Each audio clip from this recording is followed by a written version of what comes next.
Hey everyone, this is Kevin from Meditation Magazine. We are speaking today with Vito and Lisa, who are releasing an amazing Bhagavad Gita rock opera, which is so cool and kind of mind-blowing. And I'm really excited to hear about it. I'm excited to listen to it on Spotify. I think it comes out, tomorrow or something? It comes out in a few Well, days. the single released today. We released one single today, and the whole album is coming out October 13th, but you can pre-save it now. Nice. That's awesome. Okay, so I'm just going to make sure that these are streaming correctly. I asked my wife, Giovanna, to let me know if it's streaming. So I'll get a text message in a minute. I'm pretty sure it is. I'm just going to open. Yeah, I see a couple of people are watching already. Hello. Thank Oh, you for that's joining. fabulous. Hi, everybody. Welcome. Thank you for joining. So we're here with Vito and Lisa today. They are going to be releasing a rock opera of the Bhagavad Gita. And I see that we are live right now. So I want to know, okay, first of all, I just want to introduce people to the Bhagavad Gita for a second, because some people might not really know much about the Bhagavad Gita. Hi, Carrie, nice to meet you. Thank you for sending messages. Everybody's please feel free to send messages, questions, whatever it is that you feel or think. Just comment and send messages, and we will try to respond to some of them maybe toward the end of our conversation. So to introduce everybody to the Bhagavad Gita a little bit, you might have seen people walking around with like little beaded mala beads and trying to give you this book on college campuses and things like that. They say it's the best book. You should have it. It is one of the best-selling books in the history of the world. I think it's up there with the Bible and things like Yep. that. It's Right one of after the, the Bible. It's the second best-selling book in the world. It's also the second most translated book in the world. So it's yeah, internationally renowned. yes, and it's one of the foundational texts of the Hindu traditions, and it follows basically a conversation between a warrior named Arjuna and the god Krishna, incarnated as a blue guy. It follows their conversation on a battlefield where Arjuna is supposed to fight, but he doesn't want to fight because the people across the way, he knows that they're his friends, his family members, doesn't want to kill them. And his conversation with Krishna is a very, very deep conversation about the nature of what it even means to be a human, and what life and death, and really deep stuff like that. So it's a really trippy book, and it should really have been a rock opera before. And I don't know why nobody ever did it before, but Vito and Lisa are doing it now. So I want to hear from you guys. What made you want to do this? What brought this idea to your minds? Well, actually, I have been studying Vedanta for many, many years. And I've always like heard about the Gita, and I would try to read it. I'd pick it up and put it down, and I didn't really get it. It's like there's this war, and where's the story? I didn't get it. But when I found Swami Sarvadevananda, and he's my teacher at the Vedanta Society of Southern California, and I go to the Hollywood Temple where he's the head minister, he had a Bhagavad Gita class. And I said, I'm there. I'm going to take this class. And he took it verse by verse and explained everything to us.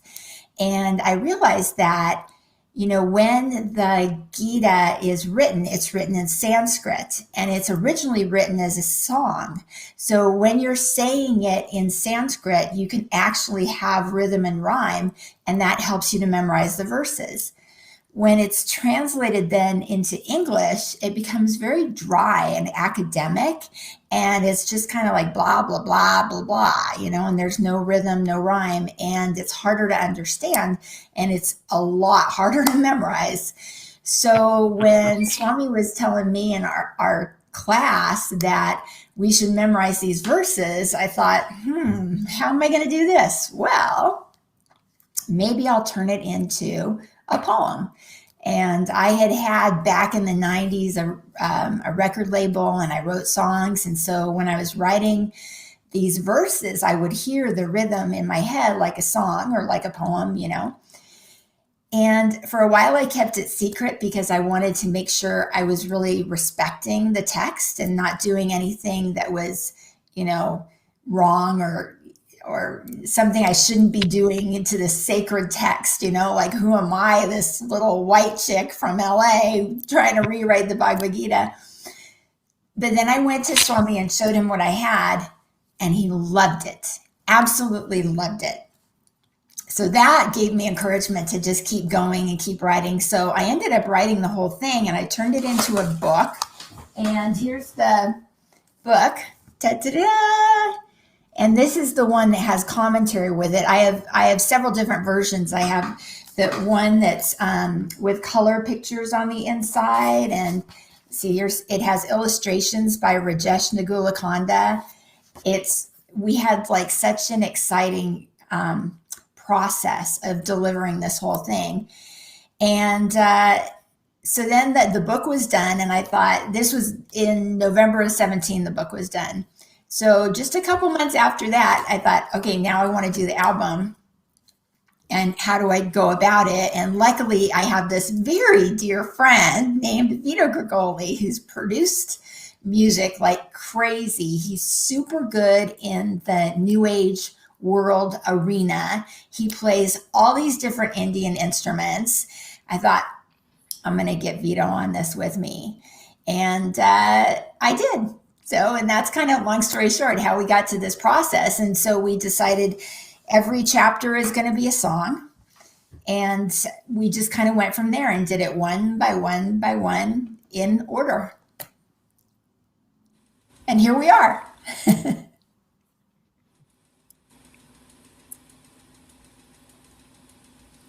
I can't hear you guys. Sorry, that was I had turned off my mics just to avoid the noise. So Vito, when you compose the music for this, what's your process like for composing the music for these songs? That's something that developed along the way, because at first I wasn't sure how to approach it. I'm familiar with Indian music. I have a lifetime in pop, rock, jazz, classical music, all these other disciplines, and trying to bring those two together in a context that would be efficacious, shall we say, in this application was kind of, I had to figure out what was the modality that was going to work, what was going to be the workflow. So at first, Lisa gave me the book and a PDF of it that I was flipping through, and I decided I wanted to try the second song first. I don't recall why, but I just scanned the lyrics and something about it started to speak to me, and I started to hear the music behind the words, which sometimes happens, and it's very fortuitous when it does. And so I grabbed the guitar, and just the first song kind of just, as if Krishna was whispering in my ear, just came right out. And from there, I started to figure out, okay, how's this all going to work? The initial problem we were having is that each of these chapters has 40 to 60 verses in it. And as you know, a pop song has maybe 2 or 3, a bridge, a chorus. Even a Dylan song only has 7 verses. So trying to figure out ways of getting more lyrics in without making each piece 20 minutes long. Some of the pieces, especially some of the early ones, ended up being quite long, but I tried to construct them with a sense of arc and drama, so it doesn't feel, when you've gotten halfway through, like, when's this going to end? So trying to keep the drama, trying to keep the excitement. And gradually, as we got through more and more songs, we found our workflow. I had to come back to her with some rewrites for some of the lines, because once you establish a melody, the rhythm of the words change. So we had to go back and forth. Lisa was there to kind of keep the integrity of the text, and I was there to try to keep the integrity of the melody.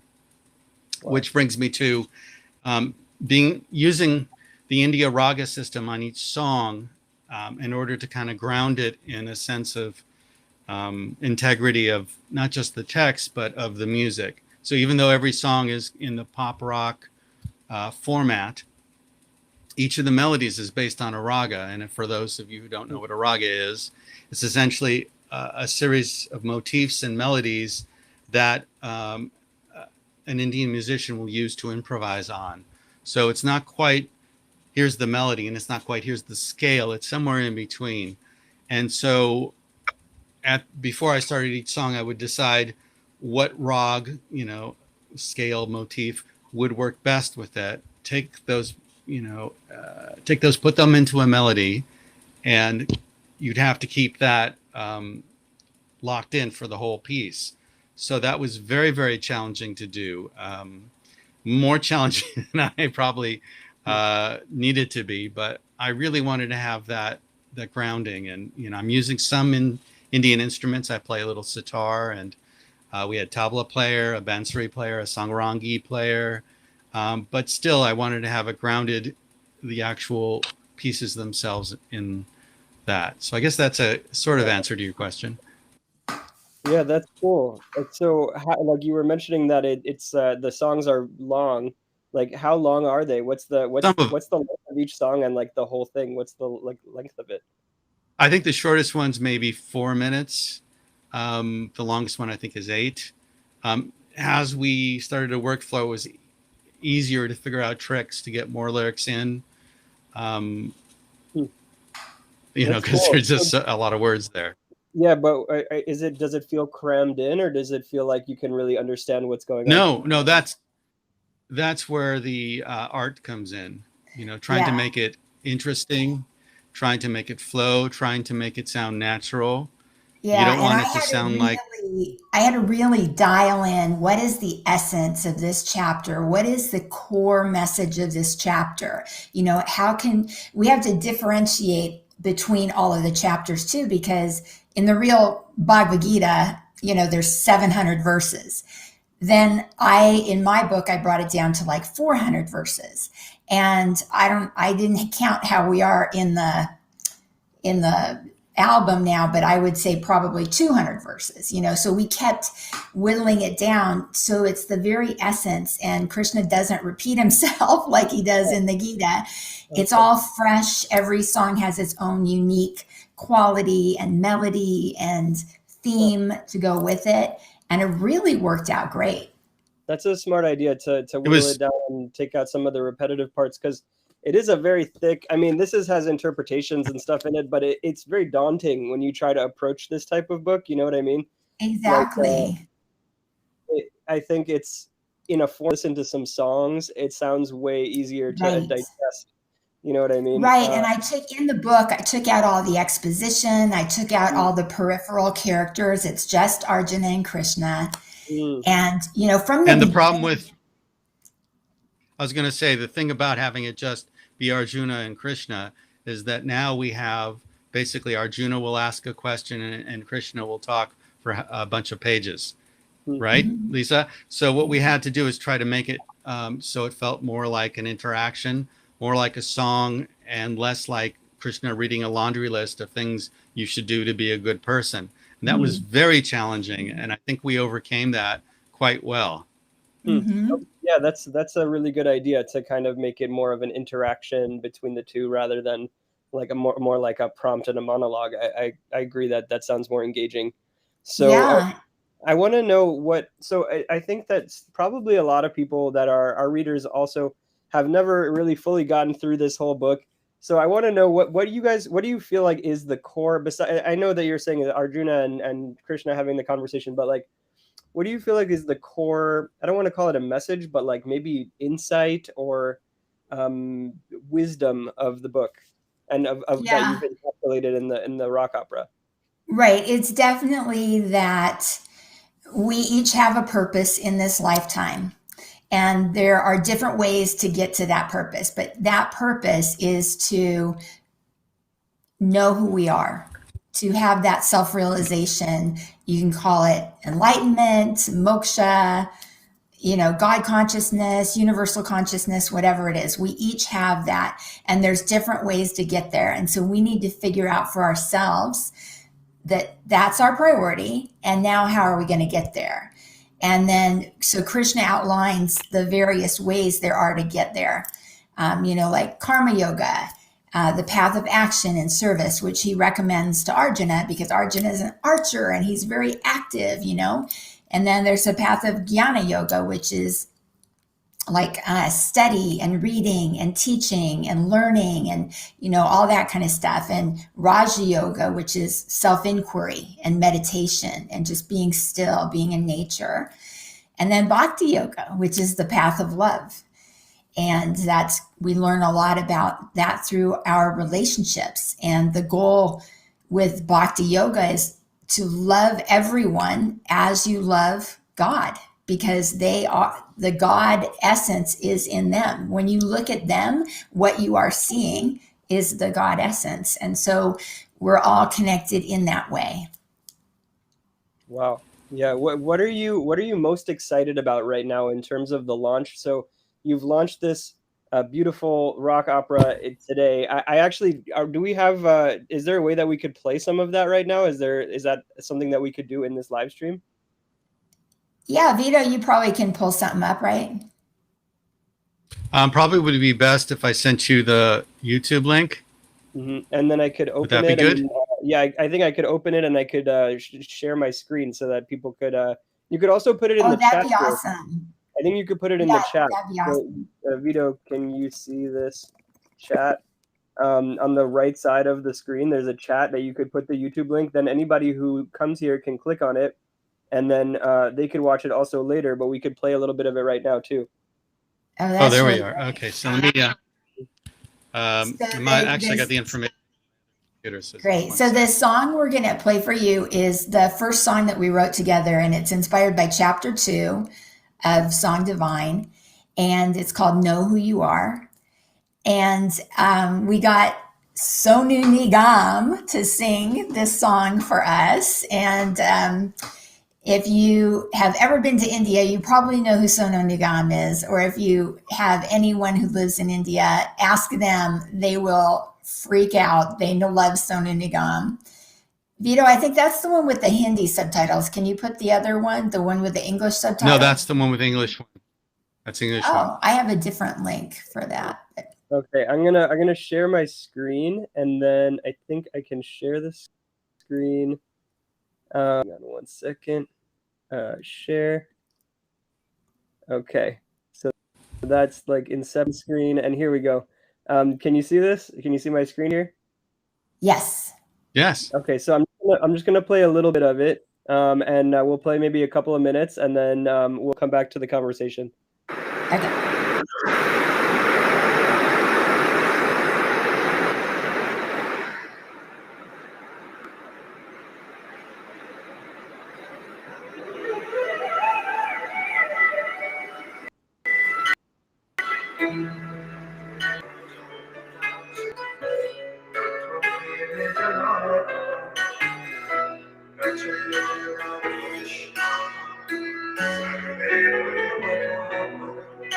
Do you know who you are? Do you know where you came?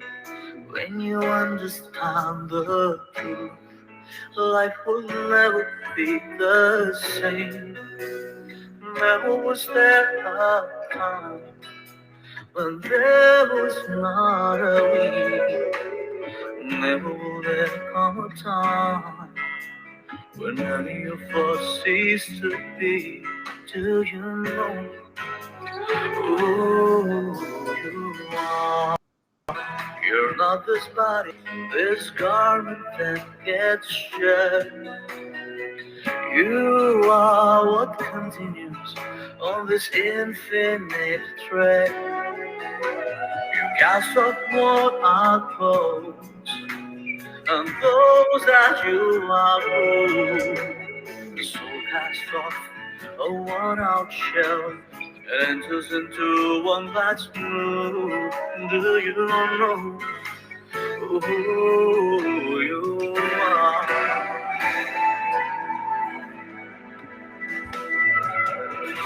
Death is certain for the body, and for this you should not grieve.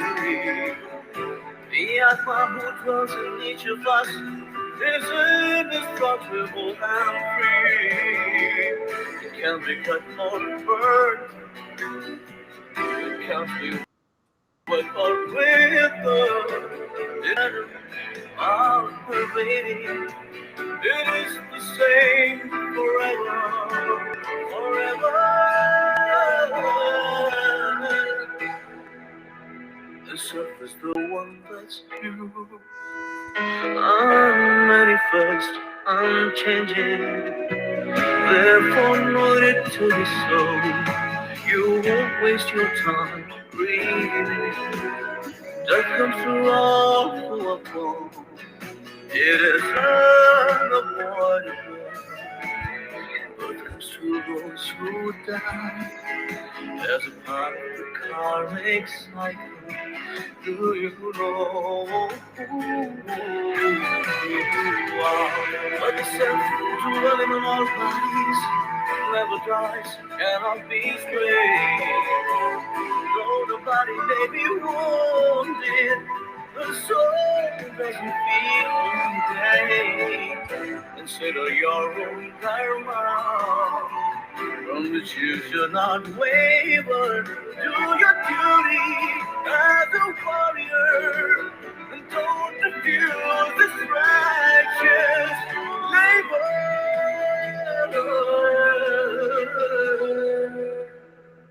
Wow, that was amazing. I want to, like, I couldn't stop it. I couldn't stop the song until Thank that. you. So good. Hang on, I'm gonna unshare my screen.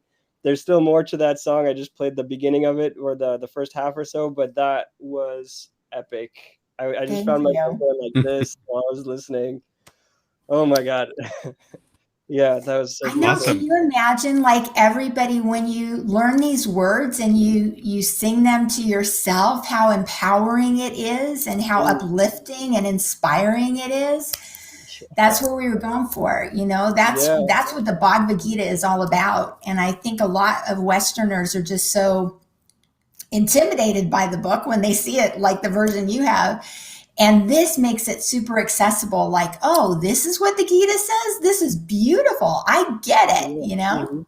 Yeah, it's really deep. I feel like a lot of the stuff that we talk about in like the modern spiritual community is really rooted there in the Gita, like Absolutely. talking about all of these like ways to God, like you mentioned the karma yoga and all these different things. And also just that you are not the body, you're this like eternal spirit, and that when the body dies, that it's in another body. That's an interesting topic that I feel like is a very like core part of life and death, and like the Eastern philosophies, that reincarnation topic. And I feel like in the Bhagavad Gita, it really gets into that in a certain way. It talks about, when this body dies, then the soul or the spirit will be in another body.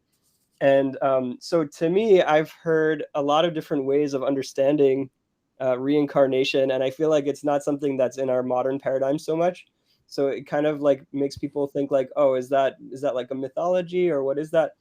And for me, I came from like a Buddhist sort of tradition. Like originally, I came kind of through the Buddhism, and they talk about, there is no self, you know what I mean, rather than like the self is everything.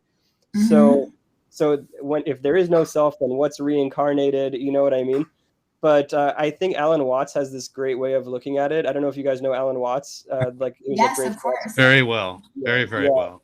great philosopher of the past century. And he put it this way.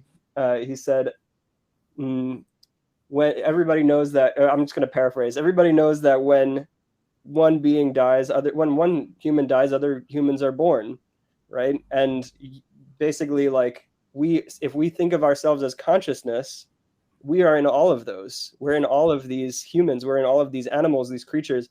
He said, I just love that line from Alan Watts.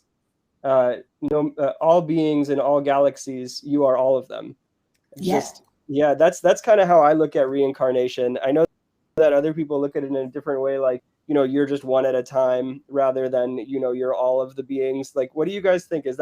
How do you look at reincarnation? Is it sort of the Alan Watts way? Is it more of like that sort of traditional way of like you go from one body to another when you die, or like, what do you think? Well, in Vedanta, we go by the Bhagavad Gita, and it basically says that you have this soul that looks individual when you're in a body, right? You look like you're individual, but what is animating you is the same I that is animating all the other eyes, right? Mhm. So when it's individual, we call it the Atman, but everyone's got the same Atman, which is Brahman that connects us all. So when the body dies, that soul continues on, depending upon Buddhism talks about karma. Your karma is what's going to determine your next life, how good you've been in this life, what lessons you still need to learn in the other life, however you want to look at it. You've got different karma with different people, and it takes thousands and thousands and thousands of lifetimes to work everything out. But the minute you decide that it's my purpose to discover who I am and what I'm doing here, and you meditate and you ask yourself that question, like Ramana Maharshi talks about all the time, who am I? Who am I? Who am I? Who am I? You start getting there. You start moving towards the divine, and you can't grow backwards. It's always, even Arjuna asked Krishna stuff. What if I can't do it? What if I should fail? Then all my efforts would have gone for naught. And Krishna says, no, it doesn't work that way. Everything you do counts. Everything. So you'll make progress. You can't make mistakes. Yeah, wow. I feel like the that part of the conversation between Krishna and Arjuna, where Krishna is basically telling him to go forward with his actions, and that the action is what matters and the results is not so much what matters, and that it's more about you doing your actions, and to follow that he's a warrior and he needs to play out his destiny as a warrior, his role in the world and the universe as a warrior. Yeah. I used to sort of think of that parable or that analogy. I just kind of took it at face value and thought like, oh, okay, well, it's about a warrior and it's about fighting and war, and I didn't relate to it that much. But now that I run a business, I can relate to it a lot more. Having to sort of go out into the world, and it's almost like a constant battle. You know what I mean? So Yeah. when Isn't there that song, Love is a Battlefield, right? Yes, Love is a battlefield. Life is a battlefield. Yeah. I mean, the Bhagavad Gita could have been set in some beautiful garden with the sun shining and whatever, and they're having a nice, quiet conversation. But no, they're on a battlefield. This is a life or death situation. This is a huge responsibility that Arjuna has on his shoulders. And Arjuna basically represents each one of us. So when we surrender, when we go to God and ask for answers, we get answers, we get direction. Yeah, I think that having it on the battlefield, I didn't get it before, but I think that placing the context of the story as a battlefield and a war and such a life and death situation where it makes it so much more poignant, and it really makes it so that if you think about your own life and your own path and your own struggles, and I'm dealing with this thing, I have to do this, I have to do that, and you sometimes it feels like, oh, is this all really worth the fight? Is it all like, shouldn't I just go and meditate in the mountains and like be happy? And then the fact that Krishna doesn't say like, oh yeah, you know what, Arjuna, you're right, like it is a bad idea to kill these people, like maybe you should just go meditate somewhere. Like just leave. Like he doesn't that. Instead, it's an engaged kind of thing. It engage with the world, being in the world but not of it. You know what I mean? That expression, being in the world but not of it. That's really, I feel like, the core of the message. Yes. You know what I mean? And part of it also is being selfless instead of selfish. So like, it's not just about you, Arjuna. It's about all these people who are counting on you. It's about, if you walk away, what is the world going to look like then? You have to think in the big picture and be selfless. Yeah, that's true. Something you mentioned about context earlier. Just wanted to mention that, when you look at it in a historical sense, the Bhagavad Gita was written for an audience. That particular audience is thousands of years gone.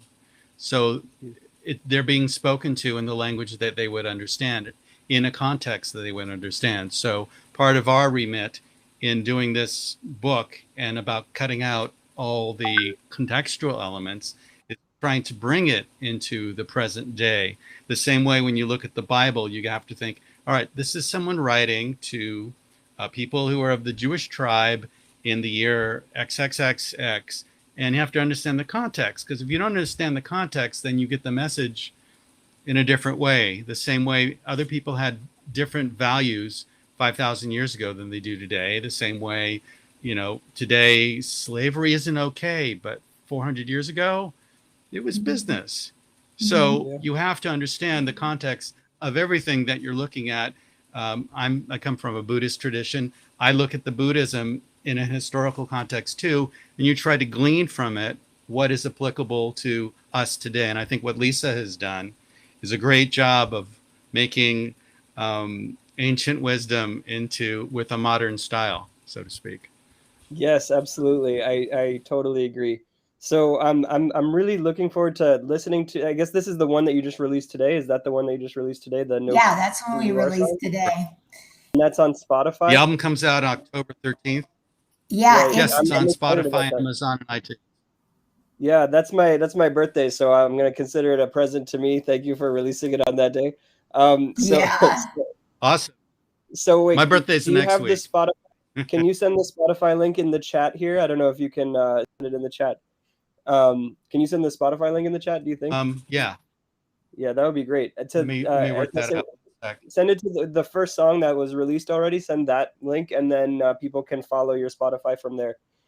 So that'd be great. Yeah, while Vito's finding that link, Lisa, what are you thinking about, like, next steps for this? Like, I know that Spotify is going to be the first place that this is going to live. You mentioned to me that what I really got my attention is the idea that this would be sort of like a Hamilton, the Bhagavad Gita, like in the line of like Hamilton, Jesus Christ Superstar. I think it's such a cool idea, and obviously, right now. But what are your plans for the future for this? And that's exactly right. When we were writing this, well, we started like before the pandemic. And so we always had in the back of our mind, how would this play on the stage, And of course, Jesus Christ Superstar, Godspell, Hamilton, those were all very inspirational to us. And we were like, okay, so how would this look? And we thought, okay, Bollywood dancers and the instruments on stage, and we could have these backdrops that are animated and everything, are in that video. I'm sure you saw the animation that Rajesh Nagulakonda did. And what I love about it, making this multimedia thing, is that, people see the arts, they hear the music, they embody the words. It just, all these aspects to it just give it so much depth. You can express emotion through music in ways that you can't through just words. You can express emotion through art that you can't through words. So this is just such a gift. I feel like so lucky that we have this team, and I'm hoping that, with Sonu Nigam's name behind this whole thing, that a lot of his fans in India and all over the world, because he's got worldwide fans, will, hop on board and share it with their friends. And, I just hope it's the kind of thing that it's a grassroots effort, and it's going to go viral and people are going to hear about it. This is really what the yoga community needs right now. It's like, we've learned about yoga, we've learned about meditation. What else is there? We learned about Ayurveda, Vastu, Jyotish, all of those things. Where did it come from? The Bhagavad Gita. It's all in there. It's all in there, and it's amazing. We did a song, meditation, that's it's like a haunting, beautiful song. I can't wait till it all comes out so you can hear the whole thing. Me too. Yeah, I'm really excited about that coming out. So I also really, really, really want to see the Broadway show. I really hope that comes out. Do you think that you would release like something in the meantime? Like the pandemic's not really going to end anytime soon. Unfortunately, I thought it was, but I guess I don't know. Yeah, Maybe we're not. working on some things. We're gonna have maybe like listening parties. I've made a whole bunch of like one for each song lyric videos so that you can watch the video and see the words across the screen. And we're gonna do that. The video that we just watched, right? That was on the beach, right? So it would look like it was like Yes. a person playing the flute on the beach, and then there was something going on the beach. But would you do you if you're gonna make the Broadway show, or if you're gonna make any kind of other show, like do you think it would be like that, or do you think it would be more like actually like battlefield kind of setting?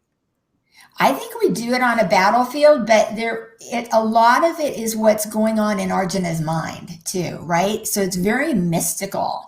So we Mm, can do it on an animated screen. We can do it with, yeah, a lot of visuals, dancers and instruments and things like that. So yeah, and in the like the many costuming, the limbed Krishna. colors, Yeah. it's going to be awesome. Yeah, that does sound awesome. I hope that you put like some stuff in like outer space with like the many limbed Krishna and stuff like that. I don't know. That would be really cool with like all different colors. Um, Totally. I think that would be really cool. Do you think that in the meantime, while the Broadway stuff is all sort of shut down, that you would do like I don't know, like something like video, like something like that, like try to put it together, almost like a video that that could sort of show what the Broadway would kind of look like, but also be something that could be watchable on YouTube or something like that. Yeah, we're going to work on that. There's a lot of moving parts to put these kind of things together. For now, we've got the lyric videos, and we're going to like edit them all together so it's one long movie, and Yeah. that's an hour and 40 minutes. Wow. Yeah, that Yeah, sounds awesome. That sounds amazing. I think I'm gonna definitely show that to my kids. My baby right now is 5 months old, so I don't know if she'll appreciate it, but we could play it for her anyway. I think she likes music, and kids yeah, get it. You know I'm what I super mean? excited. They subliminally they get it. Yeah, yeah. So I'm really excited about this. I'm gonna watch the full video right after this live stream. I invite everyone else to watch that video. It's in the comments. Hey, if anybody has any questions, now's your time to ask, or questions or comments that you wanted to talk to Lisa or Vito about. You have maybe a minute or two to send them in right now.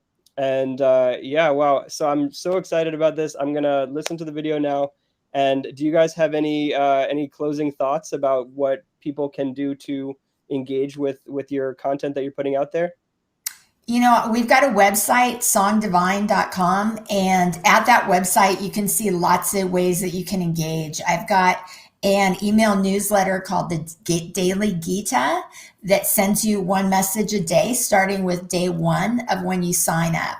I also have Daily Gita videos that are on Facebook, Instagram, and YouTube that you can watch from the beginning. I just started January 1. So here we are. I'm on like day 253 today or something. So I'm still not done with the whole year, but you can watch them every single day, or you can stream them all the way through if you want. Then that's kind of fun. We also have downloadable art that you can share, downloadable little mini videos that you can share. You can see some of the reviews that we've gotten.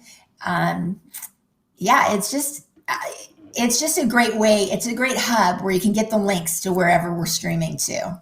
That's amazing. Thank you. Thank you so much. I see that there are a couple of comments about people excited about this, just saying, that the Bhagavad Gita has been hard to read through, and that they're really looking forward to this, and that tomorrow is September 11th, and the world needs that healing right now that you're bringing. Absolutely. Yeah, thank you both for everything that you've been doing. I'm really excited. I keep saying it, but it's like this Thank is you, something Kevin. that I've also struggled with. I kind of have like this ADD brain that has a hard time reading through long things, and I'm really sort of just really looking forward to diving into it through your music. So thank you so I'm much. the same way. ADD is a Vata imbalance. So I know that's Ayurveda. Ayurveda is in the Gita. It's Yeah. amazing. Wow. I'm so, I feel like everything I've done in my life has led up to this. It's all for this. And so I just want as many people to read it and share it and love it the way I do. It changed my life in so many amazing positive ways. And it's been this 3-year long process that kind of Vito and I have been going through on our own. We're like parents of this child, and it's now being born finally. Wow, that's So so exciting. it's been wonderful. Congratulations on your release today. I'm going to just watch this video right now. I'm really excited about it. Thank you so much for joining me on this live stream today, and thank you for bringing this beautiful light to this world. Thank you, Kevin. Have a beautiful day. Have a beautiful day, everyone.